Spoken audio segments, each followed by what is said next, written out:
I feel like at this point, I really enjoy breaking social norms and then explaining to everyone why they're wrong for believing in those norms to begin with.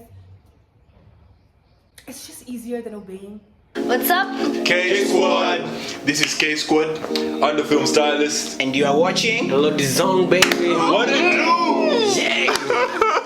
What's happening, baby? Oh, it's opening, baby. I'm now in my mid-20s. I feel like I've learned a lot along the way, and now that I'm reaching the older numbers of the 20s, I can openly talk about different things and give my point of view with facts and statistics to back it up. One of the things I feel like people have pointed out about me a lot is in regards to my friends. I'm somebody that is very social. I don't have like one squad or one like group of friends, but I have, friends for different things. I'm traveling or doing a road trip, I know the squad that's like really into that stuff. If we're going out clubbing, I know the squad that's really into that stuff. If I'm having like a spiritual day at home and we're meditating and journaling, I know the squad that's into that stuff. If I need help with work or essays, I know the squad that's into that stuff. So I have a very diverse group of friends, and I think that's why it seems confusing. But in your 20s, guys, you need to have a diverse group of friends. You're not gonna find one person that's into all of the stuff that you're into. Where I think there's been a lot of confusion for me specifically is when a friendship ends. There's been two situations of girls that I grew up with and now we're no longer friends. I want to give you guys a quick story time to kind of expand on all of it, right? When I first moved to Paris, I was around 19 years old, and my mom and I packed up all our things and fully, relocated to France. Once we relocated, this specific friend of mine began to go through depression. Now I know about depression. I'm sure many of you on the other side of the screen know about depression. And she needed a support system. She needed someone to be there for her. And who better to call than one of your really good friends? Moi. Things got very complicated because the headspace that I was in at that age, having relocated and in a totally foreign country, right? The headspace that I was in, I was not emotionally strong enough to be a support system for that friend at that time. I was so busy focused on school, on trying to make friends, on dealing with my own mental health because of culture shock, trying to find my way around. My mom had also started a new job that was very, very toxic for her, and I had to be a support system for her. And all of this is happening, in a new place where I don't even speak the language, And so what I was going through did not put me in a position to be a support system for that friend. Fast forward to a couple of years later, that specific friend ended up losing someone. And that person ended up passing away at around the same time that a very similar situation was happening in my life. Sometimes people around you will be going through something and you emotionally or financially or mentally cannot be there for them. But you can't make yourself feel bad. You can't make yourself feel like a shitty person, because you cannot take care of another person unless you take care of yourself. Now, using those examples, here is my tip for you. When you're in your 20s, you need to comprehend that you're now becoming an actual adult, right? You cannot be leaning on your parents every couple of days, every couple of weeks, You really have to learn to stand on your own. And you can only stand on your own if you're taking care of yourself first. I'm sorry, guys, but you have to be selfish. You have to take care of yourself. That is maturity. I was not in a position to be there for her because I had to be there for myself first. Otherwise, you put yourself at risk of making them feel better, but in the process, you're messing up your finances, you're messing up your emotional stability, you're messing up your mental health. When you are in a position where you feel okay and you feel strong, then and only then can you lend out a helping hand.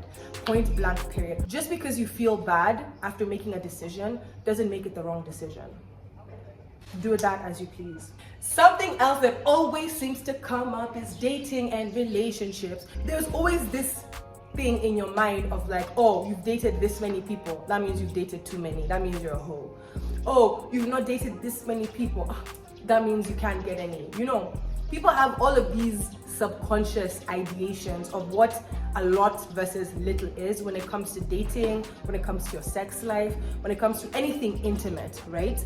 And my advice for anyone in their 20s is that is all bullshit. How do you know your favorite fruit is a strawberry if you haven't tasted lychees and mangoes and grapes and apple, etc.? You will never know what you want in a relationship if you don't go through a relationship. And that's another thing. Don't always look at breakups like it's a bad thing. If anything, for me, I'm grateful for the breakups that I've had because it's taught me what I want in a man once I settle and what I don't want in a man once I settle. It's taught me what the kind of partner I want to be in a relationship once I settle and the kind of partner I do not want to be in a relationship once I settle. Dating is about learning about yourself, but it's also about learning to learn about another person, you know? So that's another thing. I feel like when it comes to all of these numbers of who you've dated, how many people you've dated, blah, blah, blah, blah, blah, blah, everyone has their own figure in their head. Don't let someone else's number influence who you are and what you feel is right for you. One of the things that I feel so thankful for every single relationship I've ever been in, so I've been in four committed relationships since I was born. The rest is all, I guess, social media banter. I'm grateful because, number one, I was able to see how I like to love someone and how I want to be loved. At that time, they were exactly what I needed, and I was exactly what they needed at that time. Now, people change and people evolve and people grow. People also don't grow. It's so beautiful to appreciate having had something beautiful in that time, in that present, you know? And those are the memories that you're gonna take with you forever. Heartbreak is inevitable. Love is inevitable. Intimacy is inevitable. Change is inevitable. So make sure you're just diving into life fully with all of yourself.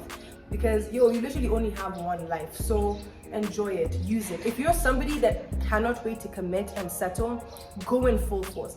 If you're someone that wants to stay single and want to hop, skip, and jump between relationships because you enjoy trying new things and exploring new areas, then do it wholeheartedly, you know? But just be yourself unapologetically, you know? And whoever has an opinion, just know by the time they're talking about you, it's because talking about themselves doesn't get enough attention. That's a drops mic moment. Goddamn! Goddamn! Goddamn! All right, let's talk about money. Let's talk about guap. Let's talk about money. Let's talk about guap. One of my friends who is, really big on social media was being bashed a couple weeks ago because he refused to send someone money. Why are people feeling like they have the right to talk badly about where you spend your hard-earned money? Don't get me wrong, it's always good to help, but you help when you can, where you can. Just because you have more money than someone else, just because you are more successful than someone else, doesn't mean that you are obliged to give more. It doesn't. And that's something you need to also comprehend in your 20s, once you're starting to earn your own salary, and you're starting to figure out what are the needs versus wants in my life, and how can I give back. I've noticed anytime I get cash, that's when suddenly everybody has a problem. But at the same time, I have decided where I want to put my hard-earned money, okay? And some of it is going towards investments, and some of it is going towards retirement, and some of it is going towards, sherehe. And you can't make someone feel bad if they decide to spend their money on luxuries and things for fun instead of giving back. Because it's their money. It's like getting mad at someone for not hanging out with you, not comprehending that it's their time. Something you need to realize is that nobody owes you anything. And the sooner that you realize that, the sooner you can begin to focus on you and you alone. It's a very harsh world. And once you realize that, you can really focus on yourself. I've also been let down. I've also needed money at times. I've also needed support and I haven't gotten it. I've spent so many days sitting in my apartment by myself crying. Because of the first apartment I moved into, trying to balance out finances for things like rent and all that. There have been days where I didn't have and I had to figure it out. So if other people can figure it out, why can't you? And I say all of this with very harsh words because sugarcoating things isn't getting anyone anywhere. And I feel like this is one of those topics where you can't object to it. This is just kind of how the world is. So, yeah.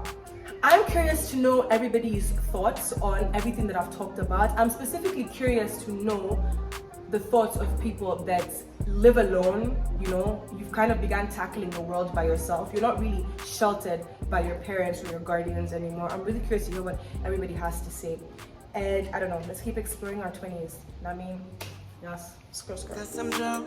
Maybe we can roll anywhere. Baby, we can go. It's me and you. Give me a show. You feel the vibe. We soul to soul. Cause I'm drunk. Maybe we can roll anywhere. Yo, what Baby, we can go, we can go.